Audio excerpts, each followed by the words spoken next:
There was nothing remarkable about the morning.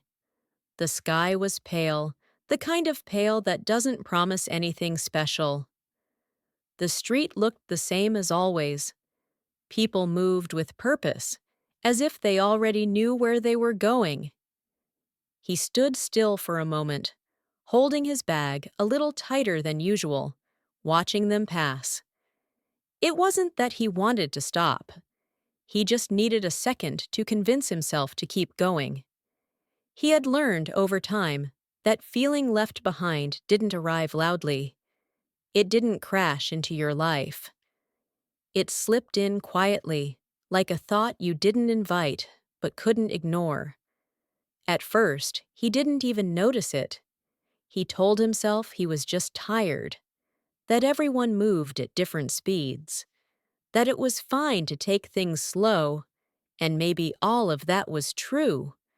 But somewhere along the way, he began to realize something uncomfortable. The people around him were moving forward, graduating, getting promoted, starting families, sharing milestones online, each post a small reminder that time was passing, with or without him.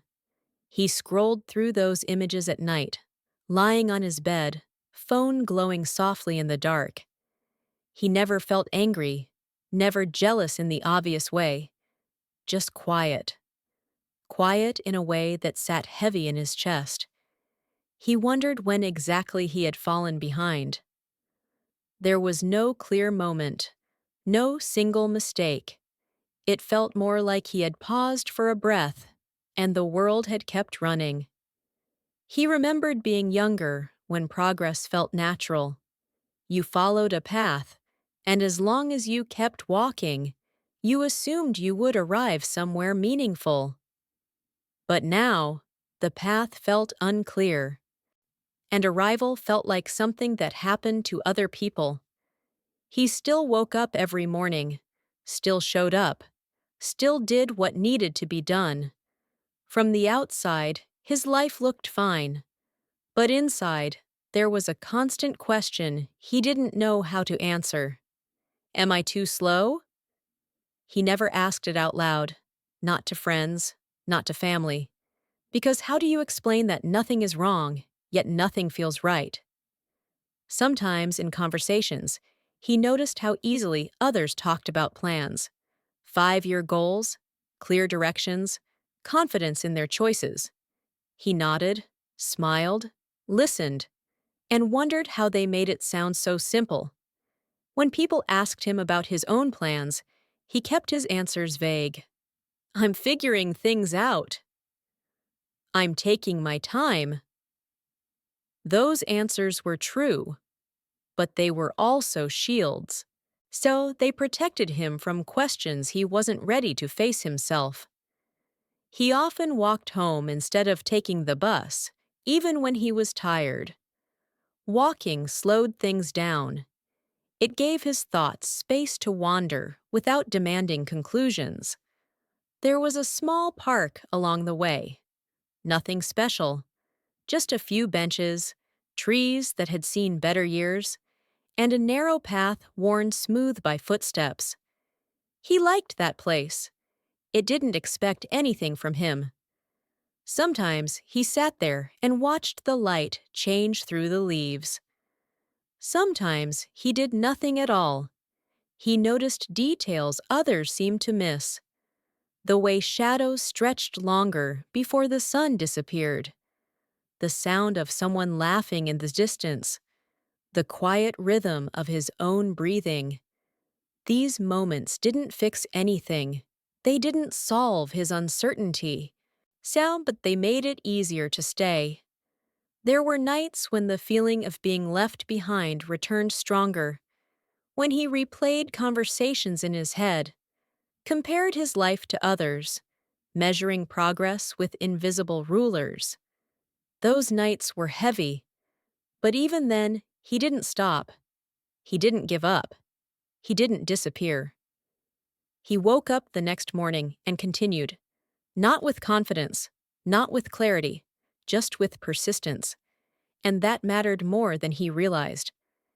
He didn't know yet that moving slowly was not the same as moving nowhere.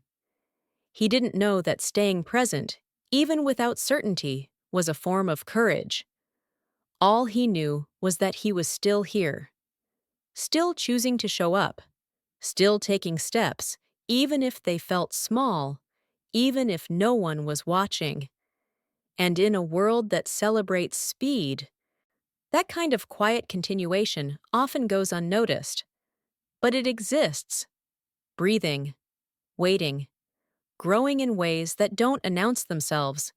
And maybe, just maybe, being left behind was not the whole story. Maybe it was only the beginning of a different one. The days continued like that.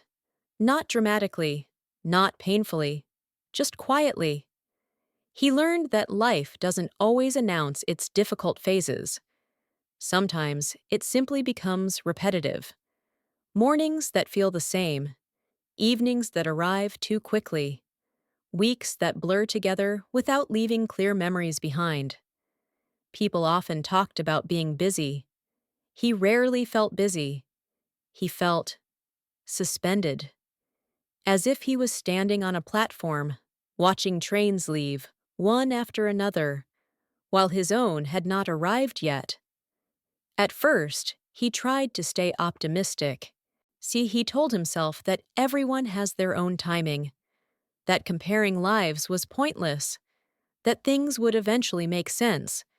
But optimism is fragile when it has no evidence to stand on. There were moments when doubt crept in, slow and quiet.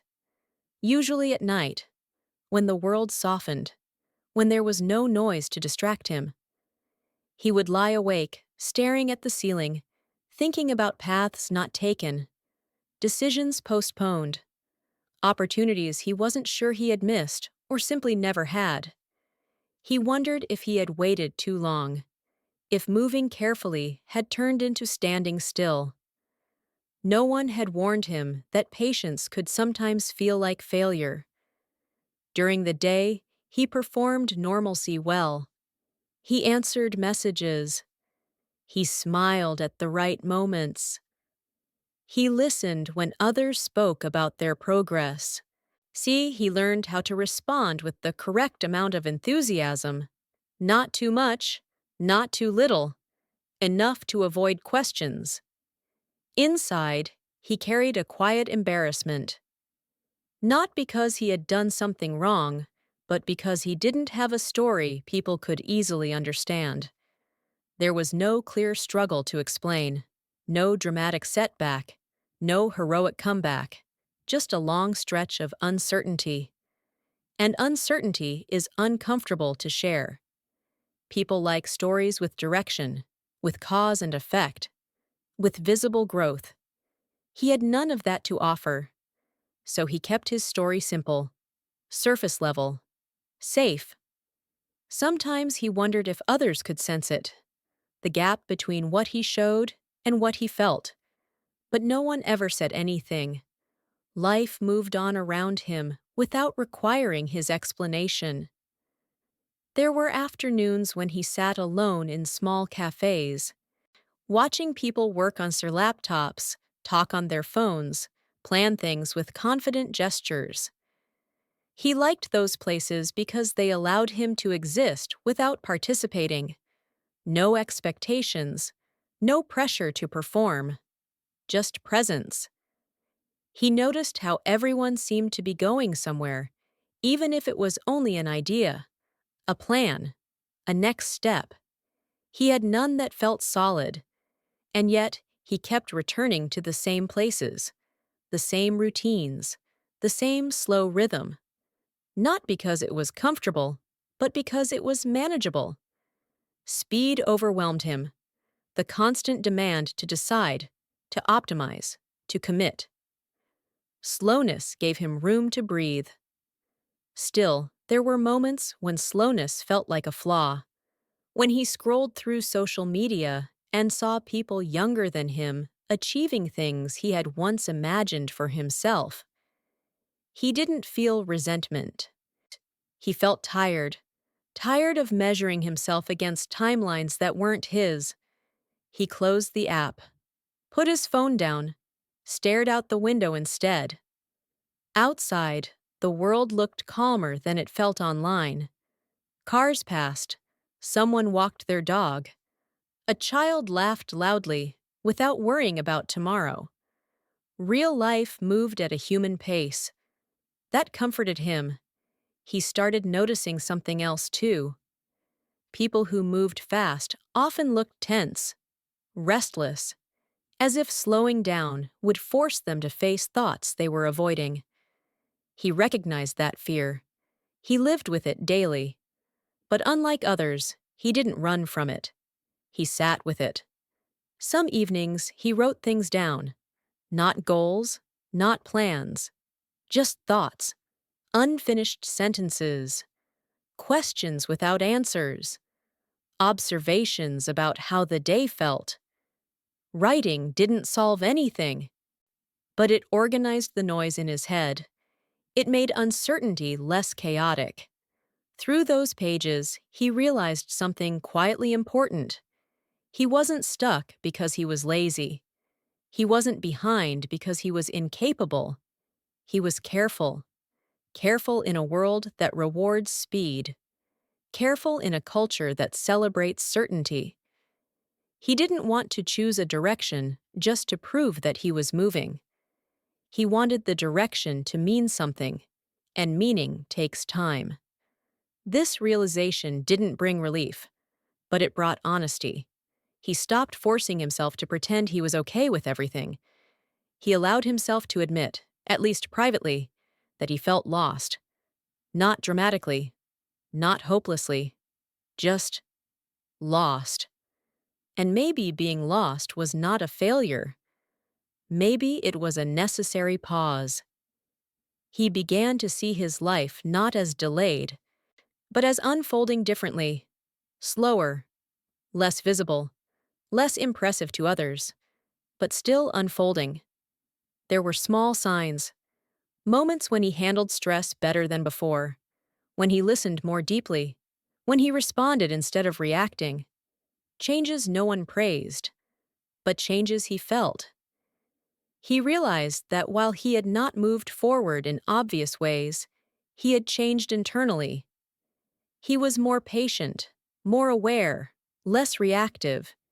These were not achievements you could post online, but they were real, and they were shaping him quietly. The feeling of being left behind didn't disappear, but it softened. It became less of an accusation and more of a question. What if being behind was simply being elsewhere? What if the path he was on wasn't wrong, just unseen? He didn't have answers yet, but for the first time, he felt less urgency to escape the question. He was still here, still moving, still alive in his own quiet way. And that, slowly, began to feel like enough. Days passed, and something subtle began to change. Not in his circumstances, not in his position, but in the way he paid attention to his own life. He started noticing how often he rushed himself internally, even when nothing around him demanded speed. A quiet voice inside would whisper, "You should be further by now. You should have figured this out already. You're wasting time." He didn't argue with that voice. He had tried before. It never worked. Instead, he began to listen to it the same way he listened to background noise on the street. Present, but not in control. He realized that the pressure he felt was not always coming from reality.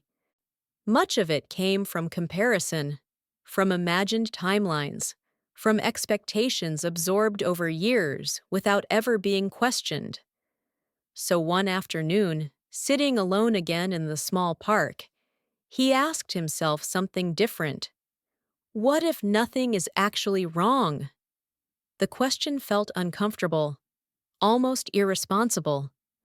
Because if nothing was wrong, then why did he feel so uneasy? Why did the sense of being left behind cling to him so persistently?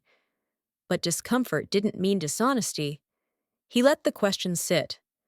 He watched a man walk slowly with a cane, each step careful, deliberate. No rush, no apology. Nearby, a couple sat in silence, not talking, not checking their phones, just existing next to each other. Life didn't seem to be in a hurry here. He realized how rarely he allowed himself to simply be, without evaluating, without measuring, without planning the next move. Even rest, for him, often came with guilt. Rest felt like something you earned, not something you needed. And yet, his body told a different story. It carried tension everywhere, in his shoulders, in his jaw, in the way he breathed too shallowly without noticing. Slowing down was not just a lifestyle choice, it was a necessity. He started making small changes, nothing dramatic, nothing. But when he stopped running, there were still difficult days. Days when seeing others succeed felt like a reminder of his own uncertainty. Days when old doubts returned, uninvited. But now he noticed something new. Those doubts no longer dictated his entire mood. They came, they stayed for a while, and then they left. He didn't cling to them. He stopped asking, "Why am I behind?" and started asking, "What am I learning right now?" The answers were quiet. He was learning patience, not the passive kind, but the kind that allows things to unfold naturally. He was learning to sit with unanswered questions without panic. He was learning that worth does not always announce itself through progress. These lessons didn't come with applause. No one congratulated him. No one noticed. But they changed how he carried himself. He spoke less about what he planned to do. He focused more on what he was doing now. Small things, ordinary things, taking care of his space, showing up on time, finishing what he started even when motivation faded. Consistency replaced urgency. He began to trust that showing up quietly was enough for now. There were conversations where he no longer felt the need to explain himself. When asked about his life, he answered honestly, but briefly. "I'm taking things slowly. I'm figuring it out." And this time, there was no embarrassment in his voice. He meant it. Some people nodded. Some changed the subject. Some looked uncomfortable. That was fine. He was no longer responsible for managing their expectations. He noticed how much energy he had spent trying to appear normal, successful, on track. Letting go of that performance felt strangely freeing. He still didn't know where he was headed, but the fear attached to not knowing had softened. Not knowing no longer meant failing. It meant listening. Listening to himself. Listening to what felt sustainable. Listening to the quiet signals he had ignored for too long. One evening, as he walked home, he realized he hadn't checked his phone for hours. The absence of updates, of comparisons, felt peaceful. The world was still there. His life was still moving, just slower, more intentionally. For the first time in a long while, he didn't feel the need to catch up. He felt the need to stay present. And that shift, though invisible to others, changed the direction of his days. Not sharply, not dramatically, but steadily. Like someone choosing a different path without announcing it. Like someone realizing that being left behind might have been an illusion all along. Maybe he wasn't behind. Maybe he was simply walking a road that required him to slow down before it could reveal itself. After that realization, life didn't suddenly become easier. Nothing outside him changed. The same streets, the same routine, the same unanswered questions about the future. But something inside him stopped pushing. He no longer woke up with the immediate urge to measure the day, to decide whether it was productive, to judge whether it moved him closer to something he couldn't clearly name. Instead, he let the day unfold. That didn't mean he stopped caring. It meant he stopped forcing meaning where it hadn't arrived yet. There were mornings when motivation was low, when getting out of bed felt heavier than usual. Before, he would have labeled those mornings as failures, as signs that something was wrong with him. Now he treated them differently. He noticed them, acknowledged them, and continued anyway. Not heroically, not dramatically, just gently. He learned that progress did not always feel like progress. Sometimes it felt like neutrality. Sometimes it felt like boredom. Sometimes it felt like waiting without clear reason. And waiting, he realized, was not empty time. Waiting was time filled with observation. He noticed how his reactions to others began to soften. When friends talked about achievements, he no longer felt the same sharp sting. The comparison still appeared, but it didn't dig as deep. He could listen without shrinking, celebrate without resentment, feel genuinely happy for them, even while still uncertain about himself. That felt new. He also noticed how he became more selective with what he consumed. He spent less time scrolling, less time absorbing opinions about how life should be lived. He read slower, listened more carefully, chose silence more often. Silence stopped feeling like something he had to fill. It became something he protected. There were afternoons when he intentionally did nothing useful. No multitasking, no background noise, just sitting by the window, watching light move across the room. At first, that stillness made him restless. His mind searched for justification. This is unproductive. You could be doing something better. But he stayed. And slowly, the restlessness passed. He realized how rarely he had allowed himself to experience time without trying to extract value from it. This changed how he approached decisions. He stopped rushing to commit, stopped saying yes out of obligation, stopped assuming that uncertainty was a problem that needed immediate resolution. Some choices became clearer only after he allowed them to remain unclear for a while. That patience extended to how he saw himself. He stopped expecting a complete version of himself to appear overnight. He accepted that becoming someone was a process, not a destination. That acceptance didn't come with confidence. It came with relief. Relief from pretending. Relief from chasing an image that didn't fit him. He started to see his life as something lived, not evaluated. Moments became moments again, not checkpoints. There were still conversations that made him uncomfortable. People asking, "So what's next for you? What's your plan?"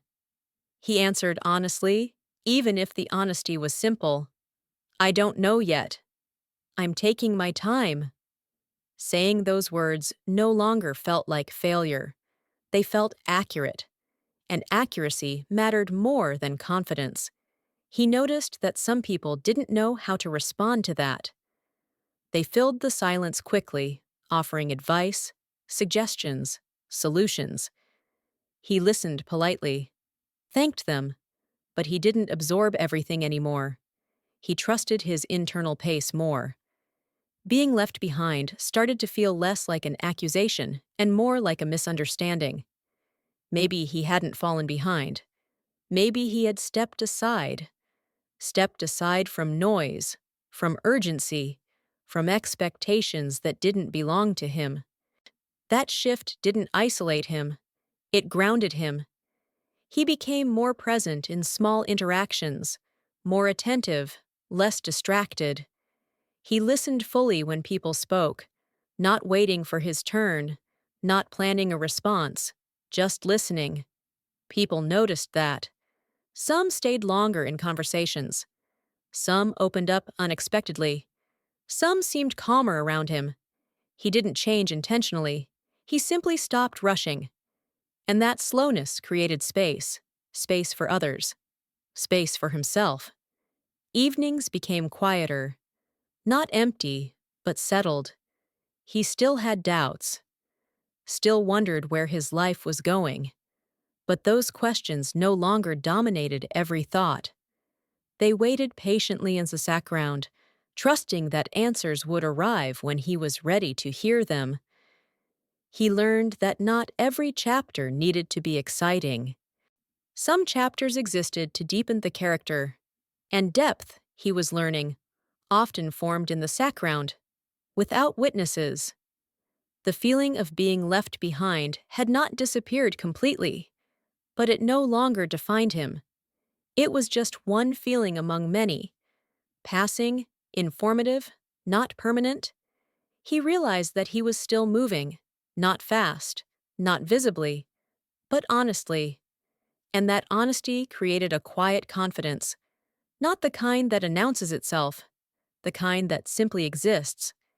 He didn't know yet how his story would unfold, but for the first time, he trusted that it was unfolding exactly as it needed to, slowly, silently, without spectacle. And that was enough for this part of the journey. There is a moment in life that almost never gets talked about. Not the moment when everything breaks. Not the moment when you feel lost. But the moment after that. The quiet moment. When nothing dramatic is happening. When nobody is watching. When the world expects you to move on quickly, but your inside is still catching its breath. This story begins there. I remember a morning when the room felt unusually silent. No notifications, no urgent plans, no pressure to become someone better that day. Just a cup of coffee slowly cooling on the table. For a long time, I used to think silence meant emptiness. That if nothing was happening, I was falling behind. That if I wasn't improving, I was wasting time. But that morning taught me something different. Silence was not empty. It was full. Full of things I had never allowed myself to hear. I could hear my own breathing. I could hear the sound of the city waking up far away. I could hear my thoughts without them shouting. And for the first time in a long while, I didn't feel the need to fix anything. This is something many of us never learn. We grow up believing that life is about constant movement, more effort, more results, more noise. But real change doesn't always arrive loudly. Sometimes it arrives quietly, like a door opening without a sound. Have you ever noticed that the most important realizations usually come when you're not trying to find them? They come when you're walking alone, when you're washing dishes, when you're lying awake at night, staring at the ceiling. They don't shout, they whisper. And if you're always busy, you'll miss them.